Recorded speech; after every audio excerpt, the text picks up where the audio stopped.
Good afternoon. On here. Welcome to the second briefing for the Tuesday, May 30th, 2024 meeting coming forward. And we have two discussion items today. One is we're going to hear the audit committee report to the board, and Commissioner Linville will do that in a minute. Then we're going to have a presentation on Piedmont Hoist and Crane. And actually, I think we're going to have Daniel Gordy from Cherry Beckert. And Daniel, where is he? Oh, there he is. We just said, come on up. You can. I think you're going to have part of that presentation to begin, and then I think we'll have some action. And am I correct on the Gordy?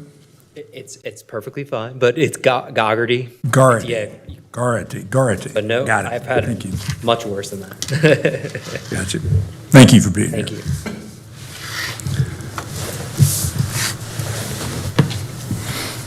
All right. Well, I'm going to get right into it for you all today. I'm proud to be able to present to you the audit results for 2023. As always, I always kind of started off just kind of recognizing our team as well that did the hard work. It's not just me that did this. This is a team below me that really did all the heavy lifting to get this done. And so we have Albert Ong, that is the manager on this job, and then Carly Coleman was the senior on this engagement, and they really were instrumental in getting this completed for you all here today. We perform our audit in accordance with generally accepted auditing standards. We also perform our audit in accordance with government auditing standards. That's all in which to provide an opinion, provide reasonable assurance that the financial statements are free of material misstatement. We provide also an opinion on compliance with your federal and state dollars as well. In both instances, we issued an unmodified opinion, which is also known as a clean opinion, and the highest level opinion we can give under our auditing standards. This slide is a long way of just saying that we do issue an audit opinion on compliance, but we do not issue an opinion over the effectiveness of any internal controls. But we do look at internal controls as part of our audit. This one defines for you all as each year is just to help remind you of the different types of control findings we may have as part of our audit. Material weakness being one in which a material error could go undetected or a material noncompliance could go undetected on a timely basis. And then a significant deficiency being one less than a material weakness, but still an area that we think is important to notify you all of that needs to be remediated in the next year.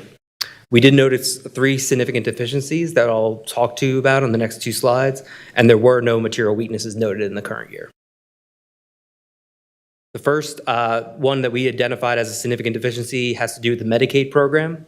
We found no instances of noncompliance, so we didn't find any instances where someone received benefits that shouldn't have received benefits. But under the control process that the county has, 13 of the 60 items we selected did not have a follow-up on those errors with the person that did the determination. Those errors, again, did not result in any ineligible recipients, but they still are nonetheless documentation errors that should be remediated as well. The next one is on the ELC, also known as epidemiology grant. This has to do with your Department of Public Health, and this had to do with a duplicate item that was requested for reimbursement twice that was only incurred once. And so that's an amount of $22,000 that was overreported there. And it was only one item out of 22 that we identified. The one here is, last one here is the State Capital Infrastructure Grant, also known as a SCIF funding for your Ballou Lake and the airport. And in both these instances, this has nothing to do with any allowable or unallowable costs. This had to do with reporting. So this was just a matter of not filing the reports on a timely basis with the state.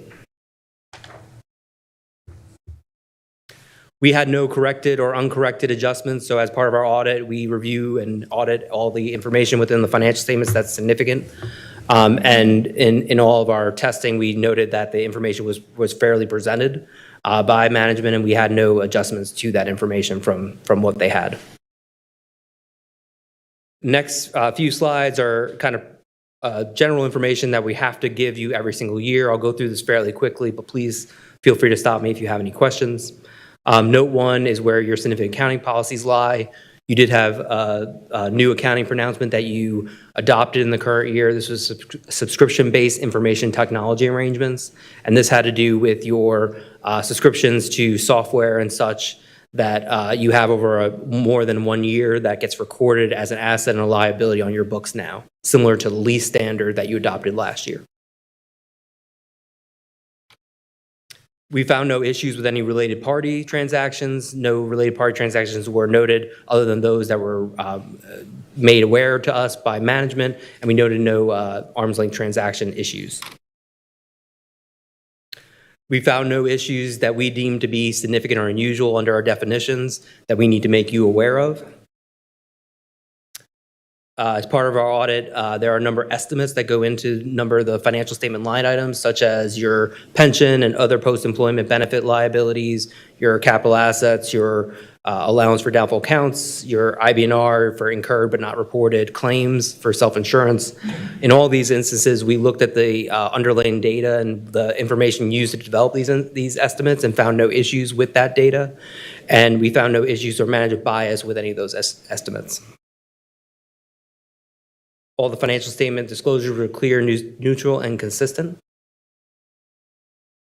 For non-attest services, that being a service outside of our audit that we perform for you, we did have 2 services here. We have preparation of a data collection form, which is a form we file with the federal government over the federal awards that we've audited, and then accounting consulting services for general reconciliation and the ERP standard reporting system. In all cases, we were not in a role where we were making any management decisions. Management ultimately was overseeing our services, and they accepted and approved all our services and had a role to play within every service we provided. We had no difficulties encountered. We had no disagreements with management. There were no consultations from internally in our audit department. We have a manager representation letter that was dated May 17th, the day the financial statements were issued. There were no shopping for an opinion, no management consultations with accountants that we're aware of, no other findings or issues to note. As the date of this presentation, no fraud, illegal acts, or violations of laws that were noted to us as relates to the county, and no going concern to note. The next 2 slides here just talk about some other information within the financial statements, our responsibilities, the required supplemental information. This is your management discussion analysis and your pension schedules in the back following the notes. Both of those, we do look over that information, but we do not audit the information or provide any opinion on that information. For supplementary information, these are budget to actual schedules and combining schedules in the back that summarize data that's in your financial statements in the front. We make sure that they are relevant and they make sense based on the data in the front, and there's no any issues with that information. And we issue an in relation to opinion on that information. And then the last is the other information, which is your letter of transmittal and other information in the front of the financial statements and the statistical section, which is in the back of the financial statements. We do read that information, but we do not provide an opinion on it or any assurance on it. These are just a number of governmental accounting standard board statements that have been issued in the last couple of years that will be effective for the county, none of which we think will be significant for the county to encounter over the next 2 or 3 reporting periods. Now, in the next 2 slides, or in the last 2 slides, and has to do with the Local Government Commission. As you know, the Local Government Commission has required us to present in front of the board each year their fund balance availability in the general fund. One thing I just note here always is that committed and restricted balances are considered available for this calculation's purposes, where you, as a board, maybe do not consider that as actually available. So this number may look higher than you're used to seeing on your regular basis because of that, and because also debt service fund is included in this balance as well. And so you can see here you're at 33% this year, which is well above that threshold of 16%. But again, if you look at your regular thresholds that you look at, you're probably dealing more with a lower number there than the 33%, and that's the reason for the difference. And here we noted there was no issues with any budgeted tax levy not being collected. You had positive general fund balance. You have a effective pre-audit process with no pervasive budget violations, no late debt service payments or covenant violations, no statutory violations, And there's only one item that does require your addressing to the local government commission, and that's the submission of the audit after that December 1st, 2023 due date. There. So I will open it up if anyone has any questions. I'll ask Commissioner Linville if he has anything that he would like to add on behalf of the committee. You've covered the report, but Chair of the committee, if he is interested, that'd be great. I don't have anything addition other than what you mentioned, that the committee did meet and earlier today, and the auditor went over exactly what he's gone over here, and some of the in the discussion with our staff, some of the delays related to some different systems that they've gone to, and hopefully in the future that the difficulties that they've had working through those systems will be better, and maybe that won't occur. So this kind of work is complicated enough, and as I said in the meeting, and I say it in this meeting too, if it's not complicated enough, regulators may complicate regulations more. So I said may, I didn't say will. I picked what I thought a better word. Thank you. Thank you. And I do want to recognize also the county staff and their help in getting this completed, and Terry and Lee, who are here today, and then everyone else throughout the county, whether it be DSS, Public Health, Parks and Rec, and Airport, that helped us get through this audit. Good. Well, I'd like to say thank you. First of all, always great to get a clean audit report. And in the audit committee, we had a chance to discuss the significant deficiencies, the 3 items, and I think for all of us would agree that very satisfied that everybody understands those issues that were done. There's some staff involved, there's some training. We're in good shape.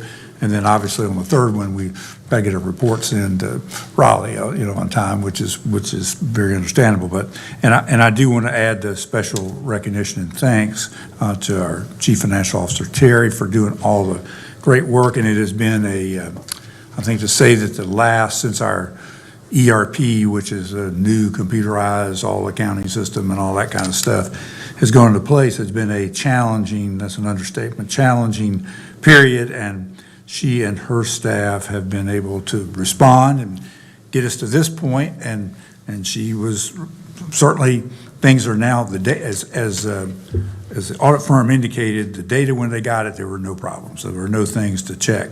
Now it's just a matter of catching up 2024 to get to that same point, and we know what to do. It's now doing it while we're doing all of our current work on top of it. But I think we're and compared to this time last year, we are light years ahead. So special thank you to you and your staff. Appreciate it. Anything else you'd like to add, Terry? Anything you'd like to mention? I think I did share in the audit committee, an appreciation for the support of the board in allowing us the additional resources that were needed to help, get us to this point. And we do still have significant work ahead of us, but we're committed to getting through it and getting there and getting back into a normal course of business.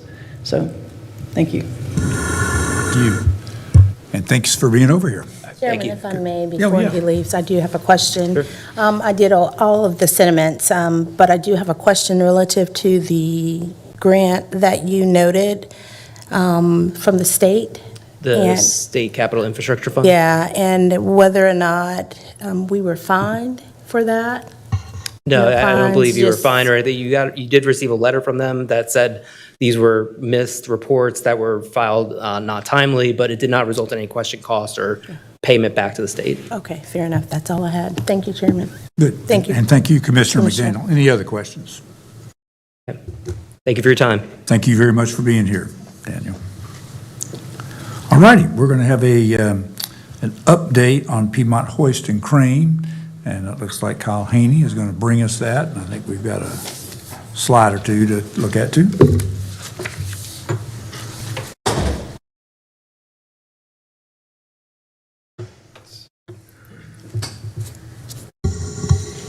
Good afternoon, Commissioners. I know this is an issue that has come to this board several times over the last couple of years. Specifically, I know in some public sessions, there have been some complaints. So I wanted to give you a summary of where the Piedmont Hoist and Crane issues are, and then also the CEO of Piedmont Hoist and Crane is here, Mr. Rich Burns, so you may, he's provided some information, and if the board would like to hear from him, he's been willing to speak as well. So just a little bit of background. Piedmont Hoist and Crane is a business that manufactures overhead cranes and crane components. They're located at 3350 Temple School Road in Winston-Salem. The county began receiving some noise complaints from neighbors in 2021, specifically neighbors who are residents on Gray Tuck Drive and Stacy Court. I've got a map on the next screen. I'll show you where that is. There were complaints regarding noise coming onto their property that was regarding outdoor abrasive sandblasting that was performed on the Piedmont Hoist and Crane site. So I'm going to point here with my arrow. So this is Temple School Road here. Piedmont Hoist and Crane is located here. There's their facility. This is approximately the location of that sandblasting. Gray Tuck Drive is here to the left of that property, and then Stacy Court is down here. So when the county received these complaints, staff has gone out and monitored the noise levels at the site numerous times since the complaints began in 2021. They've monitored both the ambient noise and sandblasting noise at Gray Tuck and Stacy Court as well, but I think the numbers that are here are from Gray Tuck, which is closer to that property. So you can see these are some of the early sound readings that we had when the complaint started. So you could see the ambient noise averaged 52 to 58 decibels. And then the noise while sandblasting was 61 to 75 decibels. And then you can also see the peak noises there. Ambient noise 60, peak was 72.9 to 80. So staff then engaged Piedmont Hoist and Crane, including the CEO, Mr. Rich Burns, regarding these community complaints and requested mitigation be done to decrease those noise levels. After those meetings, the company did do some voluntary mitigation efforts. So they replaced the blaster nozzles with quieter models, in 2022 and 2023. They also created a structure around the blasting site that was made up of 2 steel cargo containers and arch frame support, and installed some sound reducing fabric along the fence line. Staff from the county continued to monitor the sound at Gray Tuck Drive, and you can see here has the same pre-mitigation and ambient noise, but the post-mitigation did decrease from those efforts. So you can see a decrease in where that is, the post-mitigation against the ambient sound. To date, at this point, we're unaware of any further efforts that Piedmont Hoist and Crane is committed to mitigate the sound, but you can see kind of where the status is here. And then I believe Mr. Rich Burns, if the board desires, can come up and speak to what they have going on. Questions for Kyle before we call on Mr. Burns?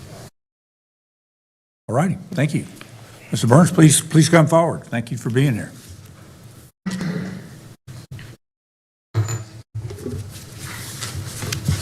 Thanks for having me today. No doubt that we've had some sound issues early on. We have done quite a bit of mitigation, and we continue to monitoring sound. So sound is kind of like a ghost sometimes. It depends on who's hearing what at what time and where they're at. So what I want to do is walk you through what our blasting operation looks like, and then what we continue to do to monitor the sound and where we are at today. Piedmont's been in business since 1993. I started it 31 years ago. We have customers like the U.S. Navy, Boeing. Our cranes are used to build aircraft carriers, submarines, and Caterpillar right up the road. We have 110 cranes in there. So we're a nationwide company, and we're one of the top crane providers in the country. We started out at Guilford County, and the facility there was too small for us to expand. Found the site probably 2017. Had a first operation there, and then we brought our whole operation over there because it was better suited for us to do what we do. I think at first we started with probably 35 employees in the in the county of Forsyth, and now we're over 100. So we are growing, we're continuing to grow. But I can tell you, we want to be a good neighbor. You know, we are a state farm. We want to be a good neighbor. So I'm here committed to helping our neighbors and continue to make sure that it's a good place for them to live without irritating sounds. I understand the complaint. I gave you 2 sheets. So first one is basically a decibel reading on what different levels of decibels are to kind of give you an idea of what is loud, what is not loud, what OSHA considers loud. So that first page, basically anything above 70 is considered harmful, hearing protections required, that kind of thing. Below there, it kind of gives you examples of what 70, 60, 50, 40 is. The Google map that he pulled up really didn't have our facility on there, so I did a recent picture. So the first big 11 by 17 shows where our facility is. And right in the middle is a little white dot, and that's where our blasting operation is. Now, this is our blasting operation, right here. We have containers, soundproof containers on each side, and we also have a roof. This was in response to the first complaint when the noise was loud. And I went over there and I listened. I'm like, yeah, it's loud. There's no doubt about it. So we did something about it, and you can actually see the guy blasting there within the containment area. The next page is a picture from our facility looking out. That's about 75 feet away towards our facility. And the next page, I'm 75 foot away, and I'm holding the sound meter, recording sound coming up the north. Because it's a 3-sided contained area, the noise is going to go out where there's no containment, which is up towards my office. So my office would be the loudest place because that's where all the noise goes. That's 78 during a current blast. So 75 feet away, 78 on my yard. It's loud. It's a lawnmower. Let's call it that. Now, the very next page, which is this one, I'm standing right next to the container, probably 15 feet away from where we're blasting. And as you can see, that's reading 74. So I'm a lot closer, but the decibel levels is less because of the containment that we do. Then lastly, off the south side, I'm 75 feet away, and I got the noise level down to 62. And that's still on our property. But as you can see, based on where we are and the containment that we've done, the decibel levels have been reduced. Going back to the map, I got a measurement from where our blast is over to Gray Tuck. And I went as far as up the road. I didn't want to trespass on anybody's property, but we were about 443 feet away from the blasting area. And as you can see, we're at 47. 47 is less than the sound of my voice. So it was pretty quiet.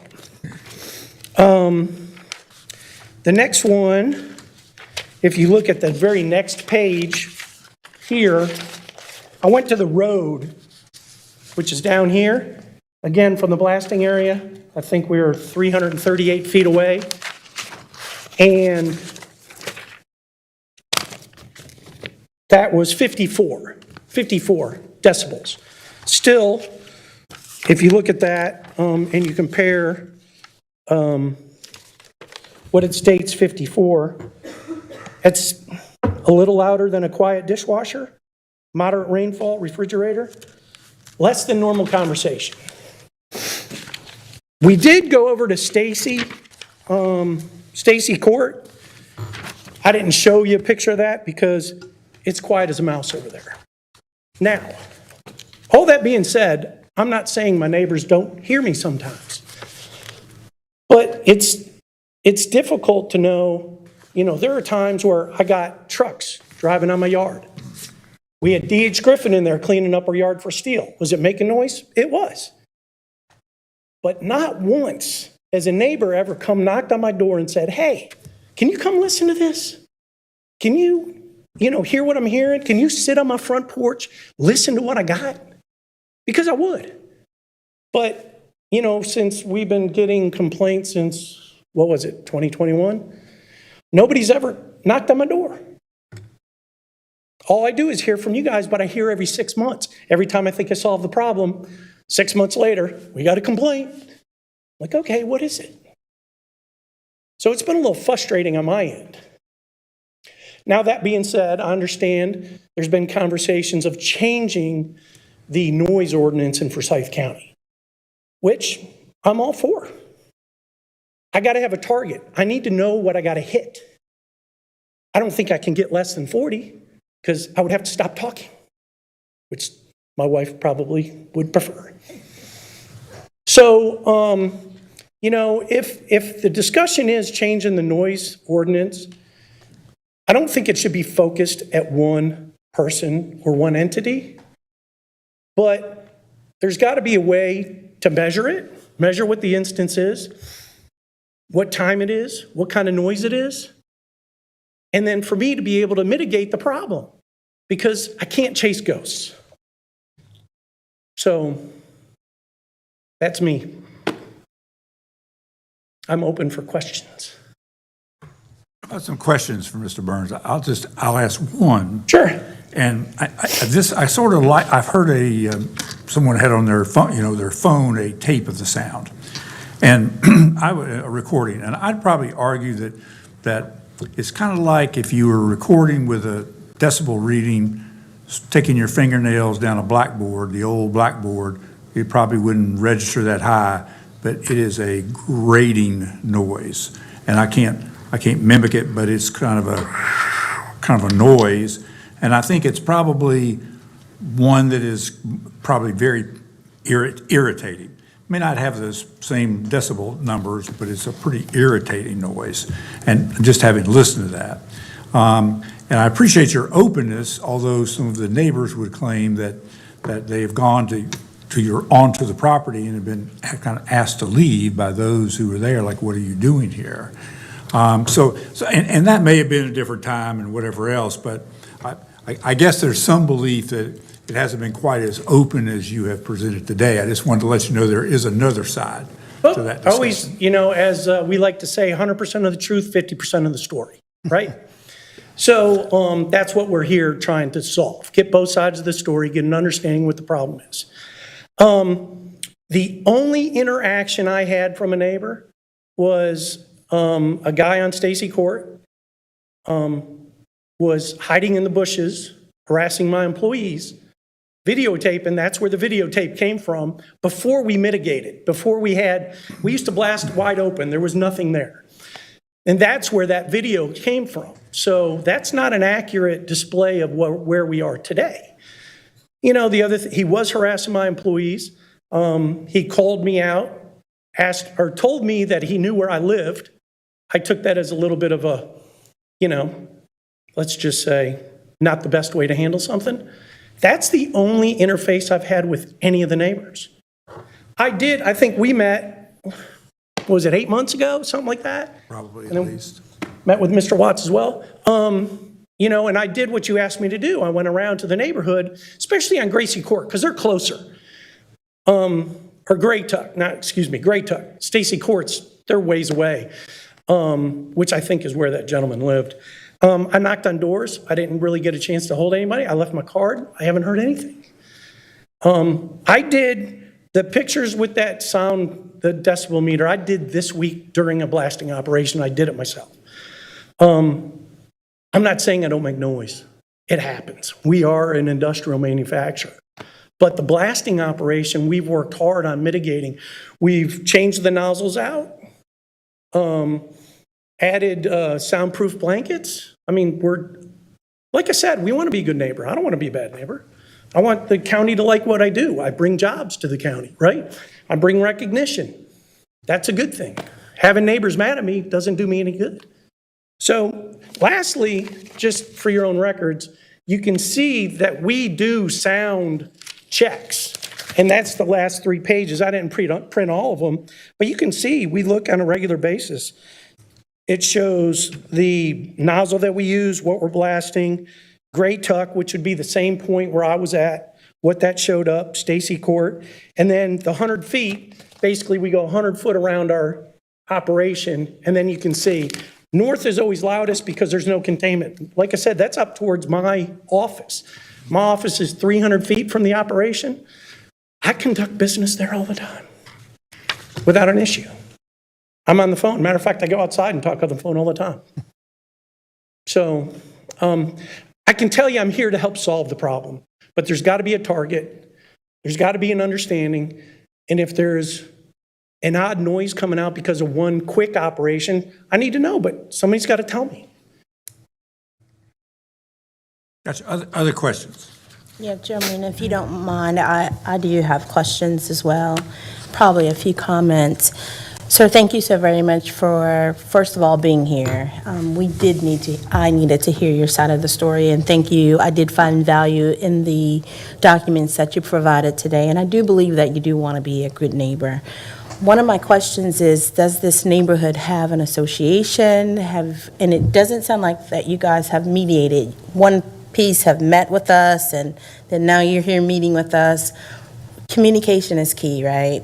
So if we can get you guys in a room to kind of discuss what's happening and how you can help with that solution or apply that solution to helping the constituents, I think that's can probably be a better measurable outcome here. I agree 100%. All right. 100%. Yeah. So I'd be I don't happy know to do anything that. about the association for the community. Yeah, I but don't know that's that Gray something Tuck you has guys an can talk association. I don't know if the other one where Stacy Court is, I'm not sure. Yeah. But I would be happy to do that. Maybe Kyle can help with some of that. But nevertheless, thank you. So I appreciate that. being here. Vice Chair Wisdom. Let me say that when we approved this zoning, we approved it that the blasting would be indoors. Had it been outdoors, I would have never voted for it. But we were told that it was going to happen indoors, and that's my first Actually, complaint. that's not 100% correct. The blasting at that time was being done in Guilford County. I was here at the meeting. Okay. I know what he said. Okay, fair enough. And then a couple weeks ago, Minor Barnett, who is the director of the Environmental Assistance and Protection, gave us a report. And one paragraph stood out for me. It said, in December 2023, the facility installed sheet metal and sound dampening blankets along the line, fence line. That did not work. It was not sufficiently effective, and it did not work with the noise. And so then he said the facility management indicated they were investigating the possibility of using laser technology instead of abrasive blasting. But said now it's his understanding that you are no longer considering that idea. Can you tell me why? Sure. One, the laser technology is not approved for SB6, which is a requirement by the U.S. Navy on how we prep steel before we paint it. Laser's not acceptable. Two, it's cost prohibitive. I would have loved to have been there when they tested. They didn't grab me to say, hey, we're testing, you want to come with us? Didn't happen. I would prefer, if they're doing testing, for me to be there so I can see what they're dealing with. I think that's a reasonable request. And I can appreciate that you wouldn't have voted for me to move jobs here. I get it. But I can tell you, I want to be a good neighbor and I'm willing to solve problems. I solve problems every day. I can't solve phantom problems that is not brought to my attention that I know specifically what I'm dealing with. Well, you say you don't hear from anybody except about every 6 months. That is correct. I hear from people about every 6 weeks. Okay. Did you ask them to These call me? folks are, they have told me that they have called you. I don't know, I'm not get into that. But these folks are desperate. And I believe what they're saying. I haven't been out there. So you don't believe me? I didn't say that. I'm saying the noise is bothering these folks, and they have brought information in here to us. They have dust problems in their house. They have to close their windows. They can't open their windows. I don't want to live like that, and I don't think you do either. Nope. I would agree with that. So But that's the I'm just first I've heard of saying that. that something needs to be done. That's If the- you are telling me that you are a friendly person, then something needs to be done for these folks. Like I said, a problem's got to be presented to me in order for me to solve it. I can't just say, somebody called and said there was a noise. I'm dealing with what I know. If somebody wants to grab me, one of the county people that you're saying is, hey, going out there and reading decibels, I'd love to be there. That way I can go, oh, hey, I see this is the problem. I can fix that. But just saying somebody's loud, I can't fix that problem. You're asking me to chase ghosts. I don't want to chase ghosts. I want actual facts. Like we like to say, in God we trust, all others bring data. I brought you data. I need data. I need to know where the noise is, when it is, what time of day, and what the operation is.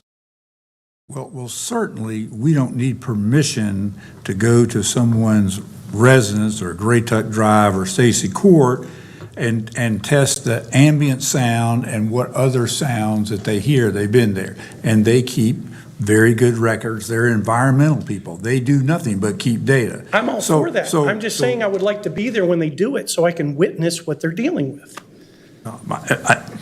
I don't think they have felt invited to ask you, but if you would like that, Kyle, if have I you, been very open anytime somebody had a question? Was I not always open, bringing everybody into my office, saying, what can we do to solve the problem? So to say that I have not invited, I let's take back exception to up. that. Let's back up. I think what you said was you would like to be informed when a county person were there testing with sound testing. And now that you have told us that, then they will certainly come to your front door or call Absolutely. and let you know. But you never expressed that you wanted somebody to come get you until today, that I'm aware of. In an official capacity in front of the county commissioners, you are 100% Well, I correct. mean, we But met when the privately. Economic Development Committee comes and the other people that have come from government, I've always welcomed that. I'm like, hey, let's figure it out. Let's solve the problem. There's all kinds of things we can do. I just need to know what I'm solving in order to solve it. If I got to plant bushes or something to keep the dust down, I'm willing to do that. I need to know where the dust is, where it's ending up. I can't just say, well, I got dust over here. I need to know where it is. I think that's a reasonable request. I'm not disagreeing with that. But we have talked to other people that have had a different impression of your willingness to do that. But you have told us they can watch this. This is on live stream. They can watch a tape. And we can have Mr. Haney can actually, maybe there is a way to arrange a meeting and where it's mutually convenient. Maybe there's a place out in the neighborhood or out in that, part of the county that we could easily get together for a meeting. I don't know how big if you have a conference room in your facility, if you do, that might be a great way to have that conversation. I think that would be good. So maybe it's a matter of picking a date and we can, because as Vice Chair Wizenhut mentions, we do get a fair number of calls, so we can make sure we can help share that and it take place. But I don't think folks are just making up things either. So not as you suggesting said, that. somewhere it is between here and here, and we need to sort of reach that point and have a good understanding. But I think we'd be happy to facilitate a meeting so that you could share those things and you could hear firsthand their thoughts about that. I'd be happy to do that. That's good. That's good. We'd like for it to end too. We'd like for this to be, everything is great. That's good. Right. I mean, like I said, the things that we do are mitigating the sound. Doesn't mean I'm covering everything. I need to know what, what's loud? I don't think I can get less than 45. I mean, 45 is a quiet refrigerator. 45 is less than what this is. I If you don't can get it think to you heard my 45, first. yeah, if you can get it to 45, you probably won't have too many complaints. But that's, there. But And all I did when I measured sound, when I went to the closest house and went in between the operation, right? I think based on what I said here, you can see just around the radius of that, the decibel levels do change. So one, I'm not going to trespass on somebody's property, go get a sound reading. I would need permission to do that. So, on Great Tech, the guy up there, maybe he's got the direct sound link is higher there. I don't know that. If I could get that information, I can solve the problem. That's good to hear, solving the problem. Oh, excuse me, Dan. All right. Mr. Burns, I have a few questions based on some of the information that you've provided. Sure. The safe and unsafe decibel levels, is this an OSHA chart? OSHA references that chart. That's, if you Google sound decibels, they're all very consistent. So OSHA does recognize anything over 70 is hearing protection. So by safe and unsafe, you're talking about what would be of concern from an ear damage level? Say that one more time. When you are handing us a copy of a chart that talks about safe and unsafe decibel levels, that's referring to the risk of ear damage from long-term exposure, correct? I don't think I'm educated enough on hearing to answer that question, to be honest with you. To Mr. Martin's point, it's saying 70, a vacuum cleaner is a safe level. But a vacuum cleaner running 8 hours in your ear, I would say, is going to be irritating. So spikes in level, that kind of thing. So I can't speak intelligently about that. I know in our facility, if we've got an operation indoors that's 70 or higher, we require our guys to wear hearing protection. Does that make sense? Yeah, not exactly what I asked, but thanks. You referenced your Guilford facility, that you had one, it's closed, is that correct? Yeah, we moved 100% of our operation to Forsyth County. Got it. Did you conduct sandblasting, cleaning at that facility? Yes, we did. Was that facility outdoors or enclosed? That was outside. All right. When did it close? When did we shut that facility down? Yes. I think 2019, 2020. Okay. Did you receive noise complaints about that facility? No, we did not. So didn't have any contact from the county about that facility? No, we did not. All right. And we did have houses that were just as close. The closest operation actually was, if you're going down 40 in Sandy Ridge Road, there's a Airstream facility there. We did have one instance of dust coming over to there, and we took care of that problem. So typically when you're talking dust, we do also wind readings, and I don't know what the wind level is, but if it's above a certain point, we don't blast. And So what was the address of the Guilford facility, please? 8511A Norcross Road. Norcross? Yep, and that's Colfax. Thank you. Can you tell us about how far in advance you learn that you anticipate sandblasting operations on a particular day? Like currently, if we know we're going to blast on a particular day, is that what you're asking? How far in advance do you know? I would have to check with production, usually a couple days. I mean, like, they know if they got something they have to blast, they'll know next week, this week, that they got to blast. Would you be willing to inform Mr. Haney in advance of day's Absolutely. operation? Be And happy to. What hour you anticipate they'll start? Sure. That'd be great. Yeah, be happy to. Thank you. That's all I've got. Any other questions? You have another question. I'll just follow up from Dan. What are your hours during the weekdays and on the weekends? So the indoor operation is 6 to 4, and then we do have a part-time second shift. We blast from 8 to 5. We don't blast early. From 8 o'clock to 5 p.m.? And the second shift does what? Second shift's a machine shop inside, so that's all an indoor they're on the operation. indoor, so- Yeah. So we've got, right now, because of business and just the request of production, we did add a secondary shift, but that's all inside. What's that, what's those? So that's fabrication and machining. Hours I think it's 4 to 11. at night? Yes, but that's all indoors. We don't blast outside at night. And then on the weekends? Weekend is just typical 6 to 4 6 to 4 on the weekends? on the weekends. And I don't think we Outside. blast on the weekends either. Is that outside? No, that's all indoors. The only stuff that we do outside is blasting. Yeah, what times? Yeah, from 8 to 5 during the week. That's it? Yes. Okay. That's Yep. it. Now, any other questions? I'd like to just give you some idea of how I received your comments, Mr. Burns. And frankly speaking, I would hate to be in your position because it seems to me that you're just like us. The problem is you haven't found the perfect answer. And I'm not sure I've heard it, and I'm not sure I ever will hear it.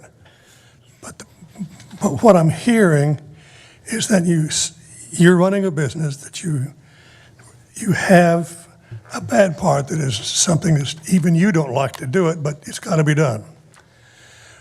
And if it could be done any other way, you probably would already be doing it.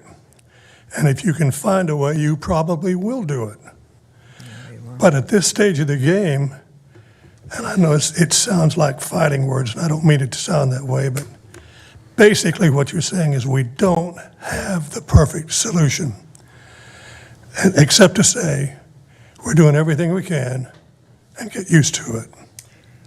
Now, if that's the case, we really knew that going in. I mean, you talk about blasting.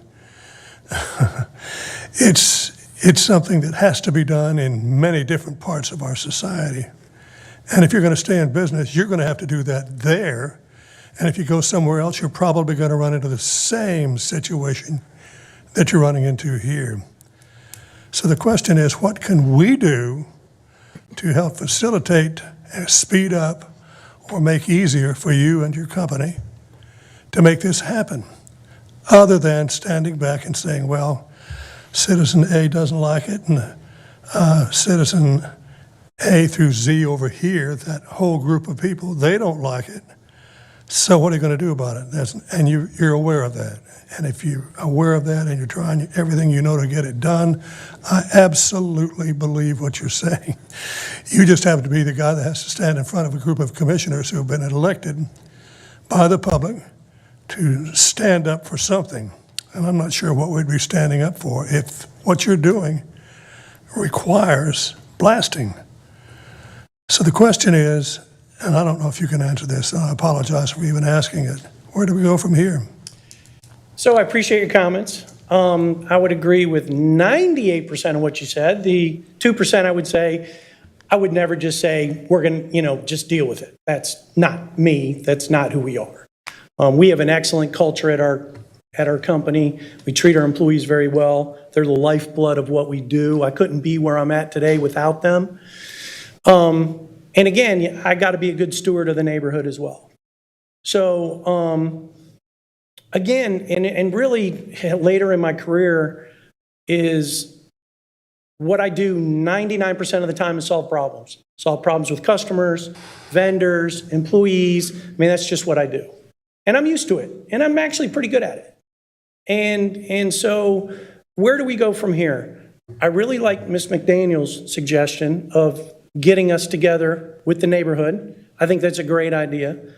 When the county wants to do measurements, if I call Kyle and say, hey, we're blasting today. Let's get the sound meter out. Let's go around. Let's go visit. Let's get the neighbors if we need to. I'm willing to do that. Because I'm pretty sure the way sound works, I speak, it goes this way. I speak this, it goes this way. Right? So you're blasting, you got, sound waves going all over the place. The point is, I got to put something in to block the sound wave so it doesn't irritate them. That's not a solution that is, I think, that can't be done. I need to know where the sound wave is going and what they're hearing. And that's what I've always said since day one is, hey, somebody come knock on my door and say, hey, we're hearing this. And then I go, oh, that's this. Let's go talk about it. Let's figure out how we can prevent it. So that's where we go from here. Yeah, I live at 211 Harmon Lane in the heart of downtown Kernersville, or I should say uptown Kernersville, the Chamber of Commerce. But it seems like about every morning, and when I live in Kernersville, I'm close to the regional airport for Winston-Salem, Greensboro, High Point. But every morning, between 6:30 and 7:30, they open up the runways and those big jets take off and go down those runways, fly right over my house. And it's like you said, it's like breathing. You can hear them going over the house, but I don't know if I'm unusual, but I can sleep under those circumstances, knowing that everything is under control, it's safe, it's just part of life, so I ought to get used to it. And I am. And when I hear a jet go over my house and it's way up in the air by the time it gets there, I accept that. And is there anything in your mind that says maybe some of this blasting that people are complaining about is not as bad as they say it is, but it's something to be said, so I'll say it. So I'm not going to say anything about the planes flying over, because I know if they're going to be over my house at 6:30 in the morning, someone's going to New York, going to Washington, and going somewhere. But that airport and what they represent is beneficial to the community. And what you're doing is beneficial to the community. It's just that there's one part of what you do that everybody says, oh, it's beneficial, but I don't like it. Well, there are a lot of things in my life that I don't like, and I don't try to change it if I know that that's the way it's going to be. So I just mentioned that because there are all kinds of sounds that you can put in your I don't like it category, but I'm not sure they're all legitimate to the point where it requires the stopping of manufacturing, which is critical to our community, and everything else that goes along with it.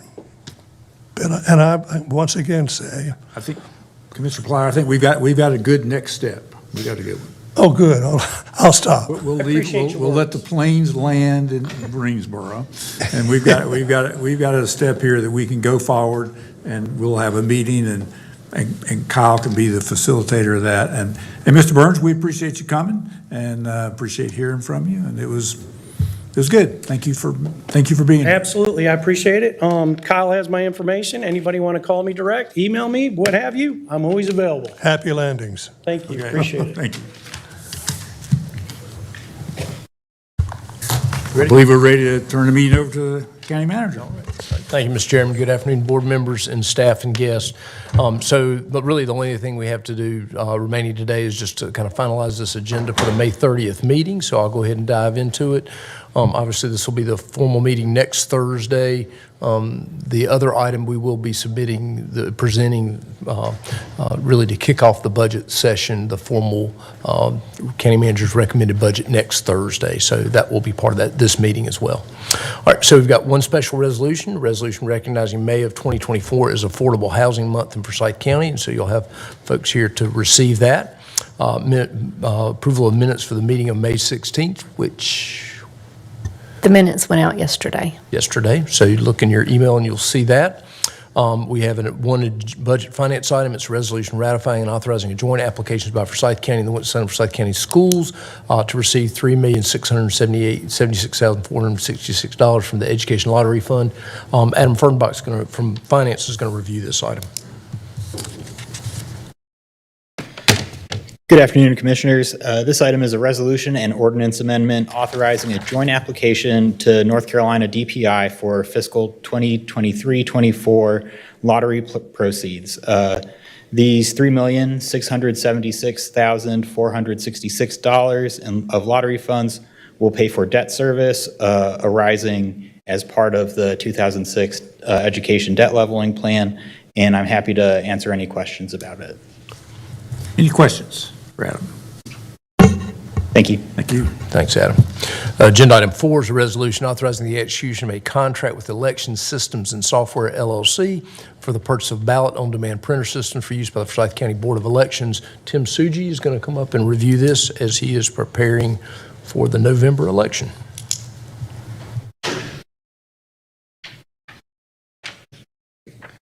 Good afternoon, Commissioners. This is a contract to purchase and replace our ballot-on-demand printer systems. The Board of Elections was recently informed by ES&S, our voting machine vendor, that Oki Corporation, the brand of our current ballot-on-demand printers, has pulled out of the market back in 2020 and halted its U.S. operations. So therefore, this will limit our support in terms of maintenance and hardware. And there is a limited stock of available consumables such as toners, drums, and fusers. The alternative to the ballot-on-demand printers would be for us to order pre-printed ballots in excess of 110% of the total number of registered voters as prescribed by the State Board of Elections.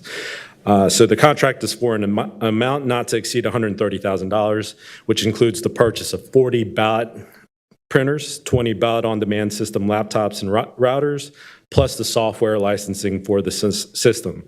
This contract is for an amount not to exceed, again, not to exceed $130,000. The Commissioners have approved at their May 2nd meeting PAYGO funding to be made available for this purchase. I'll be glad to take any questions.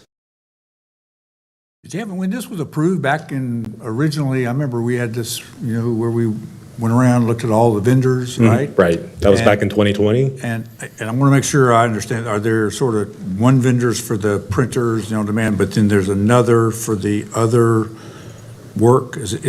Are there multiple vendors involved in this? Or Not for this. So this not just for this, but I'm talking about the election process. There's they've been the single vendor for every component.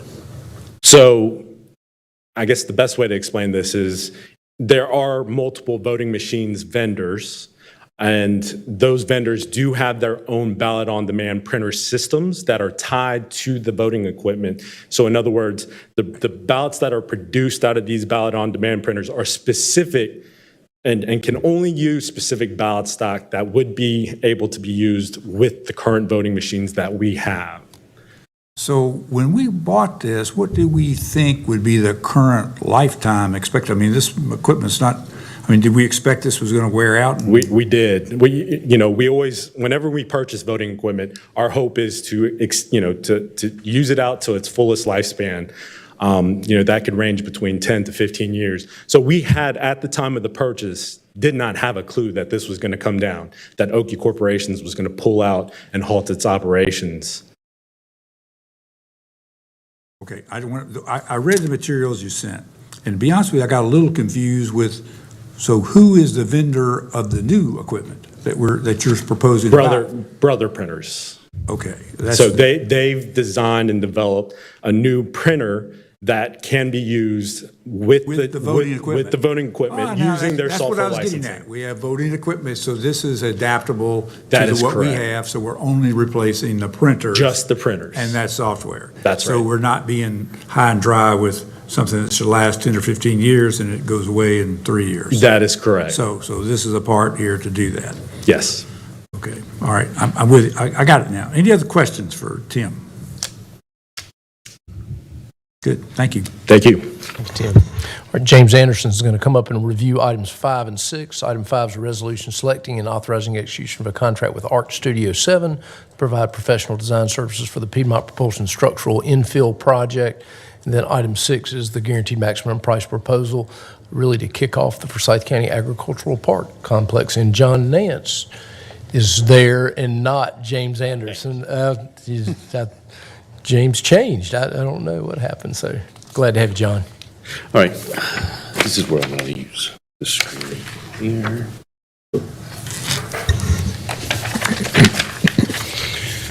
So I put a handout to each of you that has the Piedmont Propulsion site on it. First of all, good afternoon, Commissioners.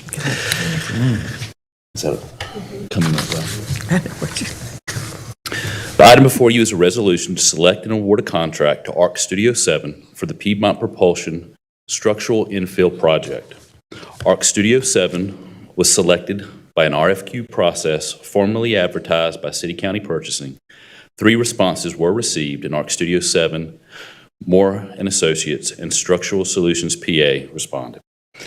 A selection committee comprised of general services and airport staff identified Arc Studio 7 as the most qualified firm for the project. Staff have negotiated a not-to-exceed fee of $170,000 for basic services, $5,000 for additional services allowances, and $2,500 for allowances for reimbursable expenses. Total fees are not to exceed $177,500. The total project budget is $2 million, with $1.7 million being set aside for construction. The design services represent 10% of the construction budget. Design services include structural engineering, mechanical engineering, electrical engineering, and architectural services for code coordination and life safety systems design. Piedmont Propulsion Systems, PPS, was founded in 1948 and currently has 62 full-time employees at Smith Reynolds Airport. They are the only major propeller MRO firm in the world servicing both government and civilian contracts.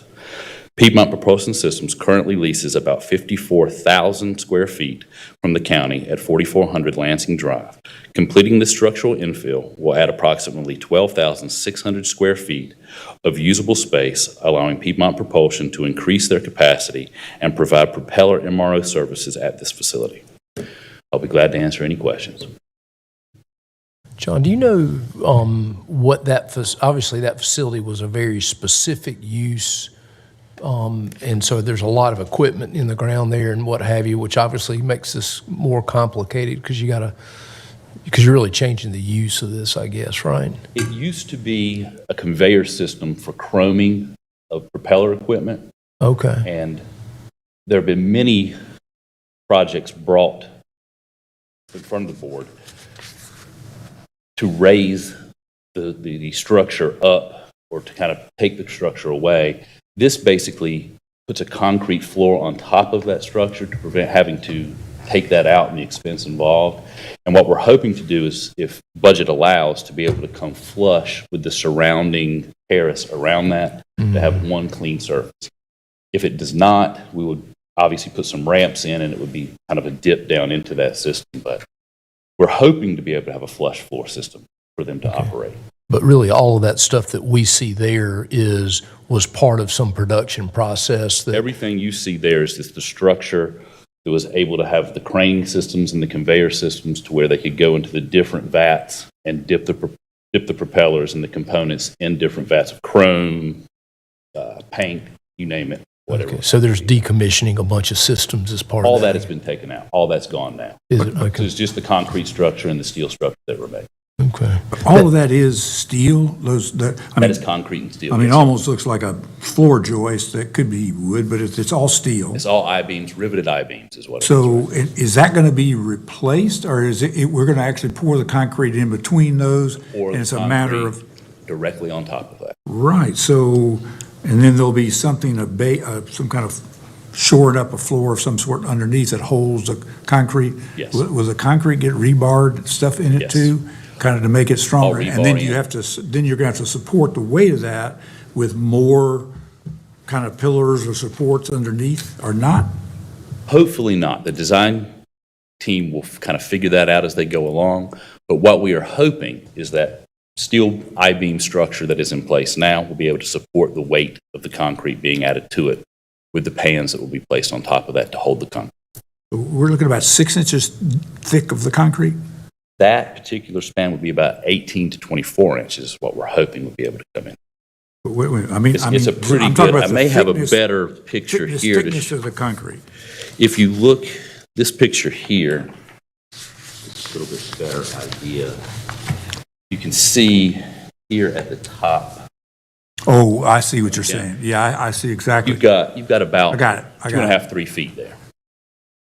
I got it. And the worst case would be where the joists are, you'd have concrete and you may have a ramp down to it. Yes, worst case scenario, we have to do some ramps to be able to access that I space. see what you're talking about, 18. Well, surely the concrete is not going to be 18 inches thick.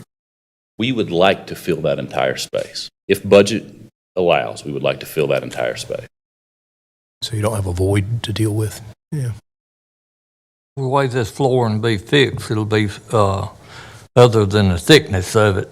It'd be similar to concrete flooring in buildings. It's multi-story buildings. It's got the deck in it. That's similar to whatever deck is. I mean, the structure may not be exactly, but they use, to keep the cement in place, Mr. Martin, they use more than the rebar. They have to use some kind of pan in there to keep that stuff from dripping through whenever they're pouring. Yes. Yeah, that's Right. Just like you would see in high rises, but this is going to be a situation where they will have heavy lifts, moving equipment back and forth.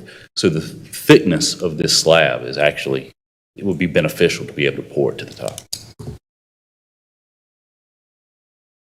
Yeah, I got it. I'm just doing a little, calculate the number of cubic yards of concrete you're talking about buying here. Hopefully you don't want me to do that right now. I'd have to get a calculator and go back to my Bunch workstation. of cubic feet. Yep, I got it. Thank you. You're very welcome. Any other questions? Any other questions for John? It's a great project, because this, I presume this has been vacant for years and years, and it'll put the space back in production. So Yes. They use the space to capacity, and they are actually working all around that perimeter you see. It's just kind of 2,600 square feet of dead space right there in the middle. So the surface area is 2,600 square feet? I'm sorry, 12,000. 12,000, that's what I thought. 12,600 square That's feet, a sorry. big difference. It's a big piece, it'll be a big asset when you get done. That's good. County ought to get a check mark for this. Keep from tearing down something, fix it, and go on. That structure will be here 100 years from now if somebody just don't decide to tear it down because it don't look to suit them. It's probably going to be so stout that you couldn't tear it down if you wanted to. So anyway, all right. So John's going to take care of item 6, which is the really kind of the kicking off the building phase of the Forsyth County Agricultural Park Complex, and he's got a presentation to show you, I believe, on that one as well. Chantel is coming to your rescue here. How do I get the presentation?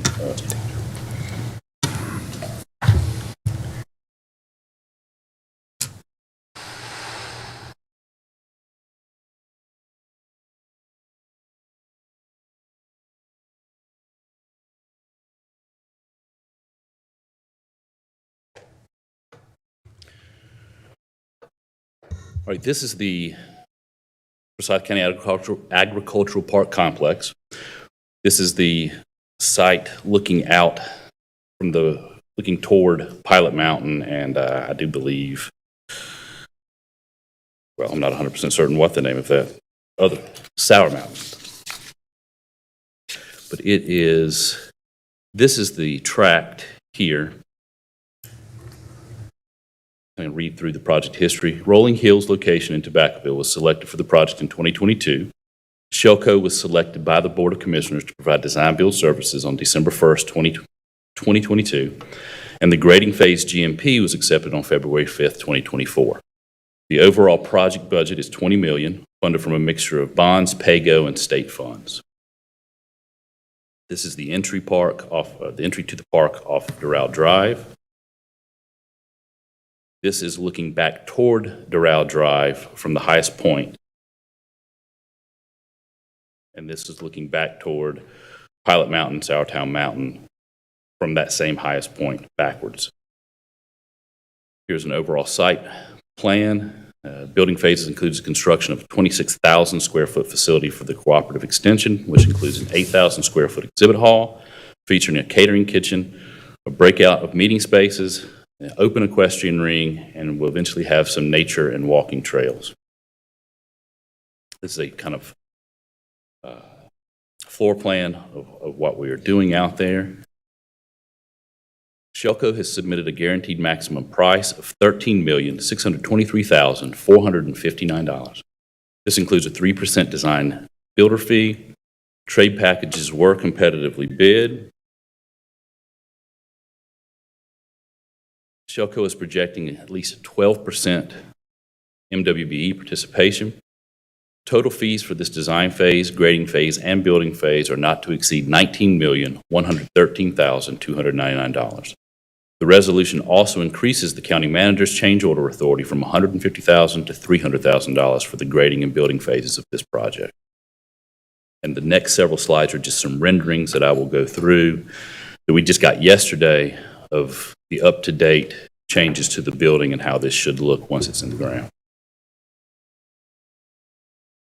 These are all site views from the exterior.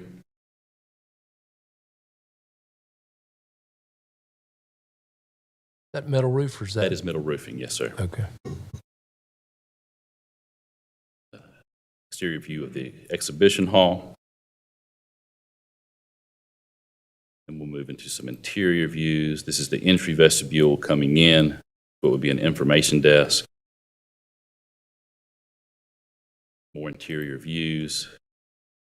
Little pantry area for the kitchen for the exhibition hall. The other side of that where the actual kitchen equipment will be. More close-ups of the kitchen. And this is the exhibition hall shown that will obviously be able to use for some assembly uses for that and some exhibitions. Here's an overall conceptual site plan showing the parking areas, the main entrance here, coming off of Doral Drive into the agriculture park. We can go back real quick to the actual hall. Say that one more time, I apologize. Can we go back to the hall? Yes, ma'am. And my question while you're going there is, how many is this available to seat? And do these walls divide? The walls do not divide. Okay. And the seating capacity, I'm not 100% certain, but I can get back to you on that. I'm not 100% certain what the seating capacity is. So I'm thinking if you had to rent the space, you have to rent the whole space. Yes, ma'am. All right, fair enough. Thanks. Where's the equestrian ring supposed to be located? The equestrian ring is hard to see on the information I have, but I can kind of show you on the site map. This area here, just past the event center, is where the equestrian ring, the open air equestrian ring, will end up going. And you go back to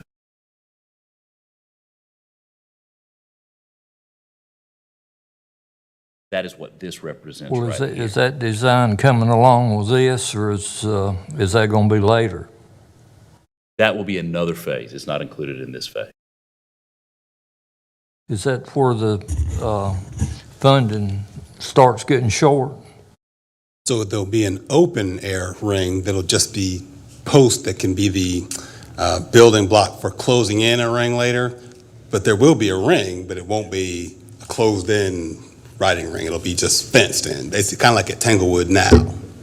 It's got a fence there. Yes, it's not a covered riding ring. So I apologize. at some point, It's going to be great. the plan is to have a covered one. That is a future phase that it was really a product of some. With bleachers of some sort. That's right. Okay. Eventually, the goal and the concept was to be able to have a facility that we could lease out to folks to be able to come and have equestrian events, which would have areas for the citizens to come and sit and watch. I'm not a horse person, but there are people that is. Yep. My horse days ended many years ago.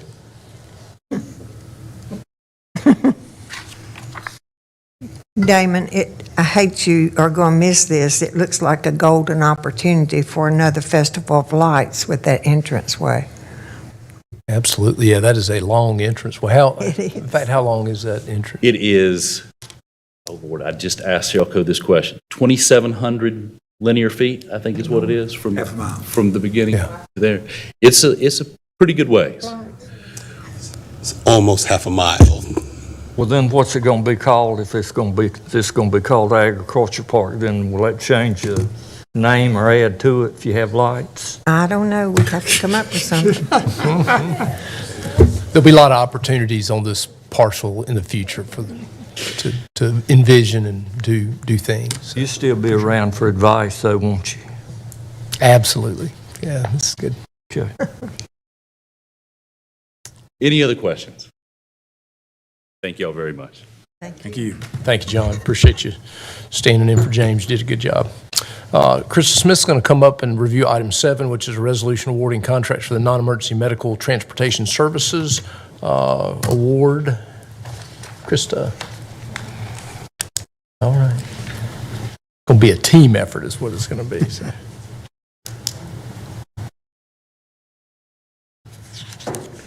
I'm not Krista, but I'm Marissa.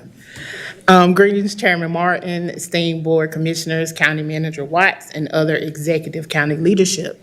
This is just an FYI, not a new RFP for DSS, however, a renewal of an existing one done on a 4-year cycle with the option to extend for 1 additional year.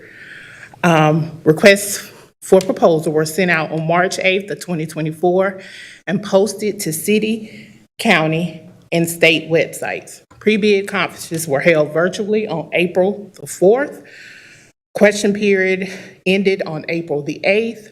Proposals were received by City County Purchasing Department by 12 p.m. on April 15th.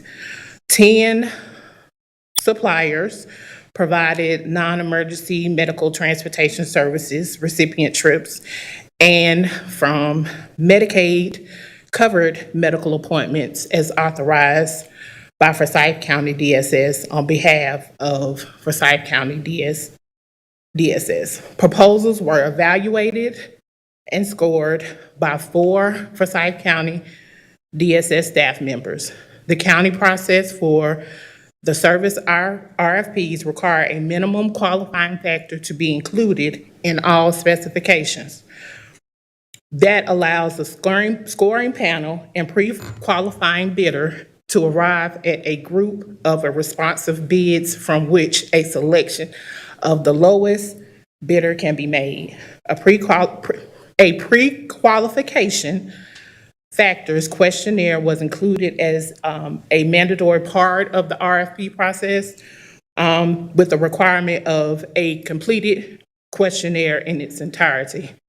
After review of the questionnaires and the proposal to ensure qualifications were met, the scoring was completed. Each one-way flat rate provided various locations listed in the RFP was multiplied by the assigned weight. The weight rates were added in the total of the weighted one-way flat rate for scoring purposes. As a note, trips within Forsyth County represent 80% of the total non-emergency Medicaid transportation trips provided during this fiscal year. After evaluation of those 10 proposals, only 5 were considered responsive due to various reasons, including pre-qualification factor questionnaire was not complete, one-way flat rate was not provided, service criteria were not met, and rates were not provided at all. Based on the qualifications required and the weighted rates, the lowest responsible bidders are as follows: Providence Transportation, LLC, Carolina Customs Transportation, LLC, Arch Angels Transport, Inc., Here to There Van Service, and Leon Transportation. Other proposals were considered non-responsible, therefore rejected. During the 22-23 fiscal year, our non-emergency Medicaid contract companies have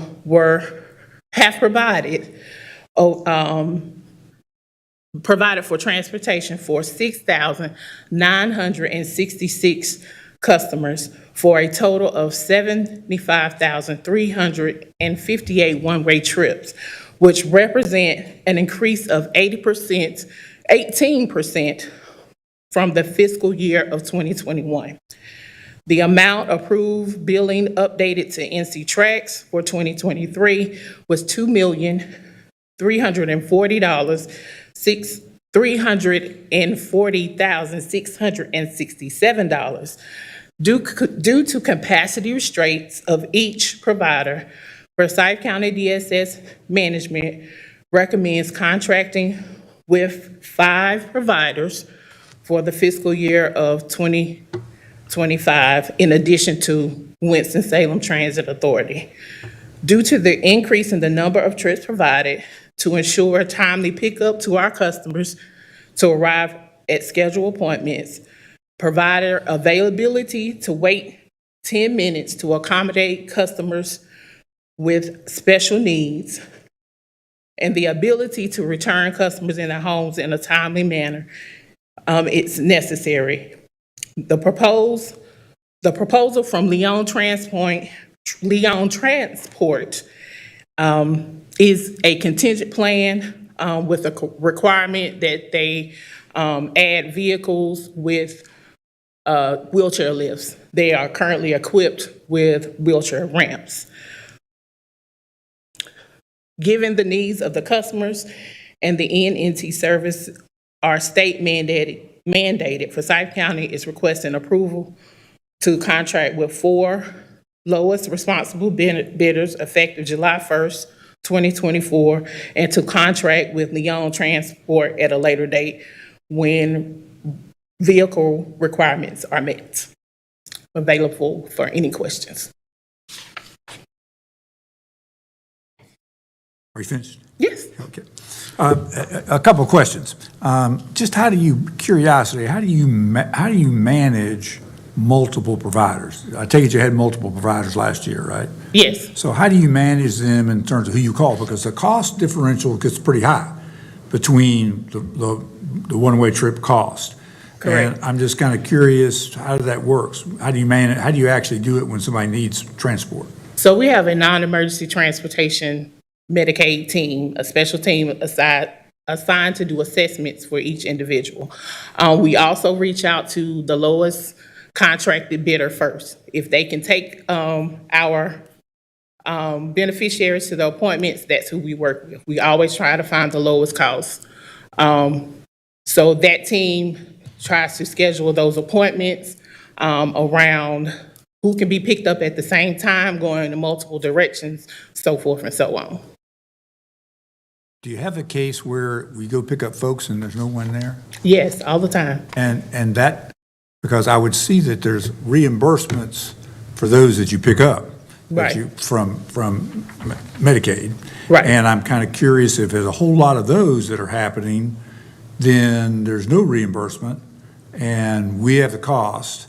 So I'm kind of curious what kind of out-of-pocket costs the county is paying on that. Well, if they're not transported and that trip is not verified, it can't be reimbursed. Exactly. Which Right. is, I'm trying to get at, what does that cost us when because the trip has already been made to get the person. Right. And that costs us something. We're going to have to pay the vendor their $41 for the one way to get there. Correct. Right. And then there are disqualifications to that individual if they miss a significant number of trips. They are suspended from non-emergency Medicaid transportation. I'm trying to get at how many is significant. 3. 3. Yes. Just curious. Got it. And do you have any idea why Medicaid expansion hadn't really kicked in yet. So how did you end up with an 18% increase this year? You don't know, you got to speculate, but why? Well, Medicaid transportation individuals wouldn't be transported by this non-emergency Medicaid transportation. These are for Medicaid direct individuals only, the ones that the county are responsible for. Those individuals with Medicaid expansion, they are part of the standard plan. Got it. Therefore, Blue Cross, It won't be a part of that. It won't Healthy affect Blue, that number. right, correct. So then that back to the question, why do you think it went up 18%? Our aging population has gone up. Our caseloads in adult Medicaid have increased tremendously, and that is a lot of our non-emergency Medicaid transportation. Got it. Any other questions? Chairman, I don't have a question, but I do have an attaboy for Marissa. Yesterday, as I treated at at the doctor's office, I did see the Here to There van, and I will just tell you that I sat and watched them be very compassionate with one of their guests, I guess you call them your guest, taking them to the doctor yesterday. So I thought that was really nice, and just to see them today on our listing that we're funding. And I don't know these people from a hill of beans, so let me just say that, preface that. But nevertheless, they were very kind to the person yesterday, so. Thank you. I will be Thank you, sure to Chairman. pass that on. Good testimony. Other questions? Yes. You indicated that you're recommending that we contract with 5 providers in order to make sure that we have enough people, enough transports available.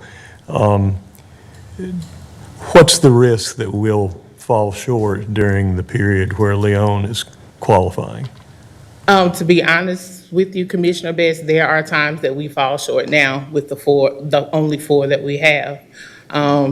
It ends up to us we've had individuals that have had to reschedule appointments because we couldn't get them to transport it. If they didn't have because we also offer gas cards if they have a family member or friend that can take them. But there are some situations where they're solely dependent upon non-emergency transportation, and it has been a struggle because the transportation vendors themselves are having staffing issues. So it has been a struggle already. How long do you expect Leon to need to get their vehicles retrofitted with the lift? In conversations with, I'm standing in for Cindy because normally she does this. With Cindy, they could have it done by July 1, but if you tell us that we need to give them a date, that is something we can do. The reason I ask is because we don't want to have more of our patients basically left out because our providers weren't ready. And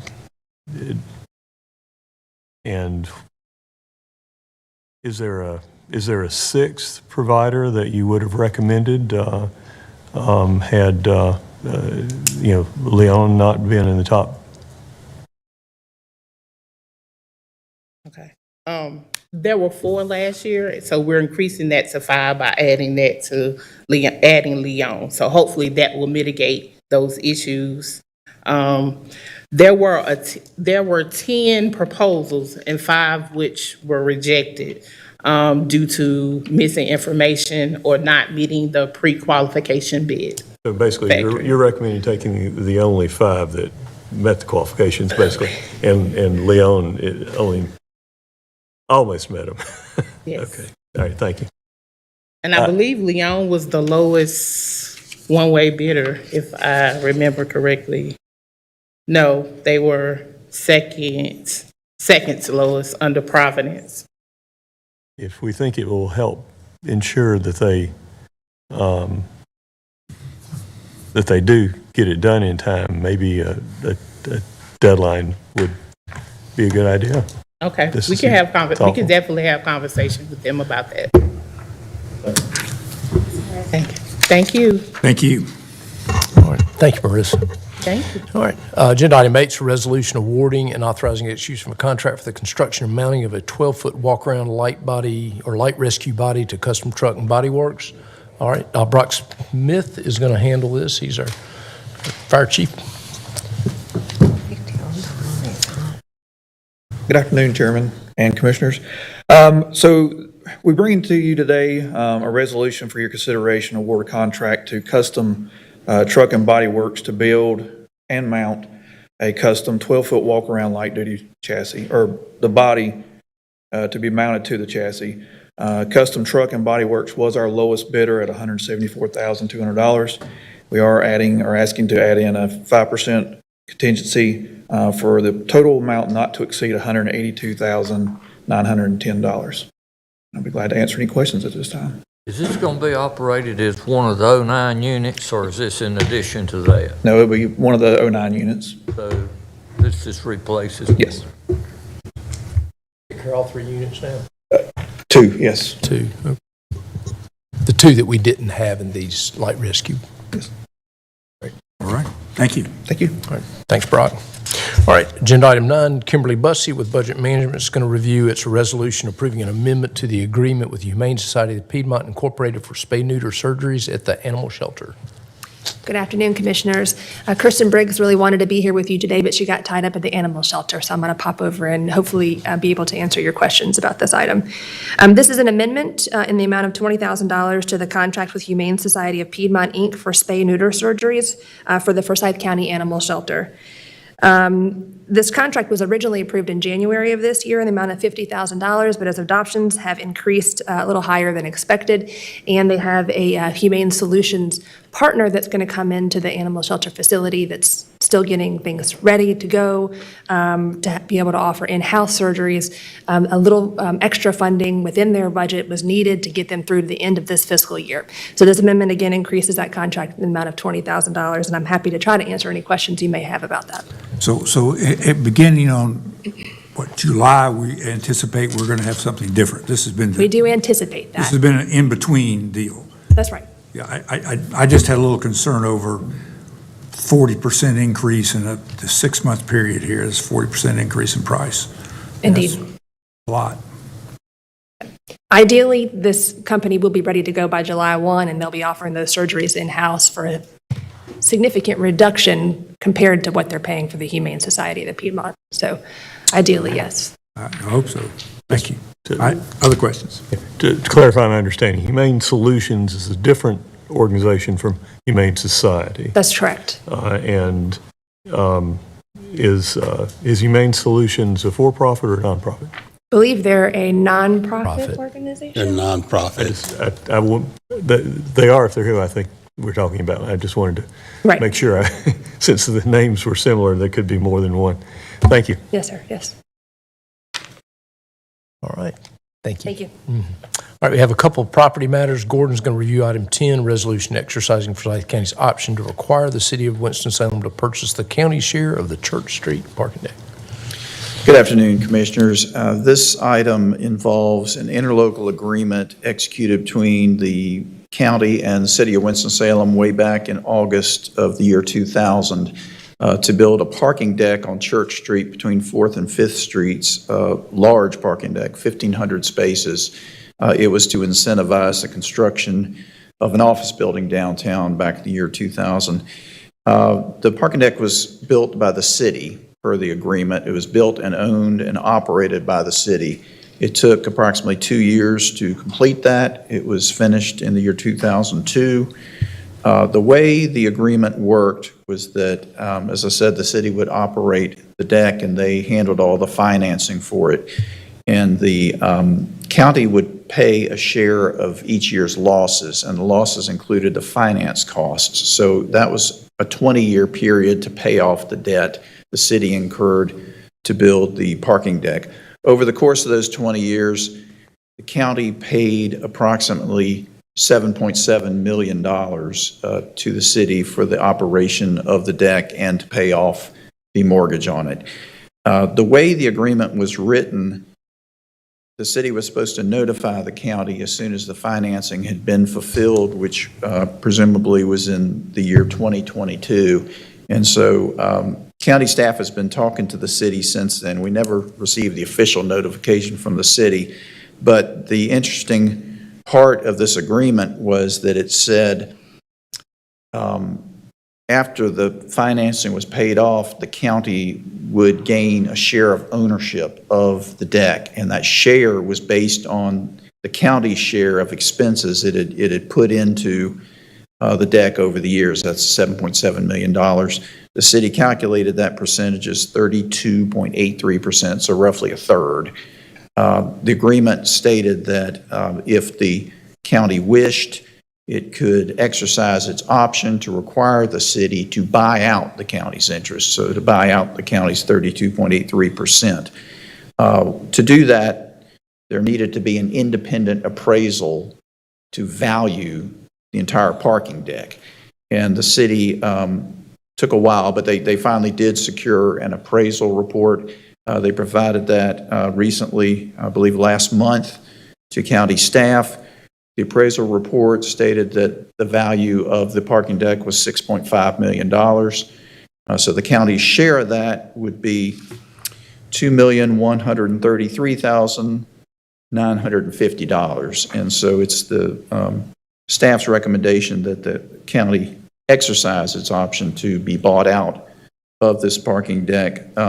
Parking deck has never made any money, and we don't anticipate that it would make money going forward. So this would be advantageous for the county to be bought out, and the city's managing the property anyhow, so they would continue to manage the property. Happy to answer any questions if anyone has any. Any questions? I just have a clarifying question, Chairman, if I may. Thank you, Gordon, for the overview. Are you saying that we're foregoing the $2 million that they already owe us, correct? No. What I'm saying is, instead of being a one-third owner of the deck, the city would pay the county the $2 million, $2.1 million, and then the city would be 100% owner of the deck. Okay. That's staff's recommendation. That's what I wanted to clarify. Thank you. Okay, that was helpful. Just briefly, is there a, for want of a better term, statute of limitations period for us to exercise this, or can we do it whenever we're ready to do it? There does not appear to be, but there's no real advantage in waiting. But thank you. Other Thank you. questions? All righty. All right, very good. Agenda item 11 is the other property matter. It's a resolution declaring certain county-owned personal property surplus and authorizing its disposition by public electronic auction utilizing liquidity services. You might want to give them an update on how many hits we've gotten on our Rogers Auction website. I looked at it last night with 571 items you can buy at the old courthouse. Well, thank you, sir. Good afternoon, Mr. Chairman and Board. I'll start with a quick infomercial. Come own a piece of your courthouse. Our auction is live, and it will be live until May 29th. As the manager says, we have over 500 items for sale, and they are all very valuable, and we are looking forward to seeing everyone's bid. There's actually a showing this afternoon. If you have nothing else scheduled, please come down to 200 North Main Street and walk through the Hall of Justice, and you can see these lots for yourself. And a lot of them do have bids already this spring. And I had a few questions. Item 311 or something was a 7-bottle wine cooler. So whoever at the courthouse had, maybe they put bottled water in their wine cooler in their office. I don't know, but We begged and pleaded for folks to come and take their stuff out of there, but when they didn't, it became ours. It became yours, and it's for sale. it's a lot of stuff. I got to say, I think Kirby and staff's done a great job. Literally, we're making it so that people can take water fountains off the wall if they want to. So it's really interesting. Should really clean that place out. So, thank you very much. Commissioners, as the board is aware, one of the responsibilities of general services, sort of what we're talking about here, is to manage the county's surplus property disposal process. Our goal is obviously to reuse surplus in the organization. We believe the more we can reuse, the less we have to buy. In terms of process, items that have low reusability or in low demand in the organization are set aside generally for quarterly sale. The items attached to your resolution appear to be surplus under that criteria to the needs of the county. The staff does recommend selling them via public electronic auction using the GovDeals auction service. If approved by the board, the items attached to the resolution will be available for viewing by appointment only, starting May 31st and running through June 14th. And folks can do that by contacting property management at 336-703-2232. And the GovDeals auction, where you can actually bid on those items, will be open June 10th through June 24th. So in summary, staff recommends that the board declare the items attached to the resolution as surplus and authorize their sale via public electronic auction using the GovDeals auction service. Happy to answer any questions the board has. Questions for Kirby? Any radio and television sets in the inventory?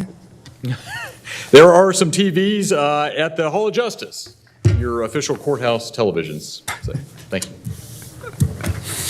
Thank you. very good. The last item, just two reports, fuel surcharge franchise report and the April 2024 contribution-based benefit cap report. And that is all I have, Mr. Chairman. All right, we're done. Happy Labor Day. Yeah. Memorial Day. I mean, Memorial Day.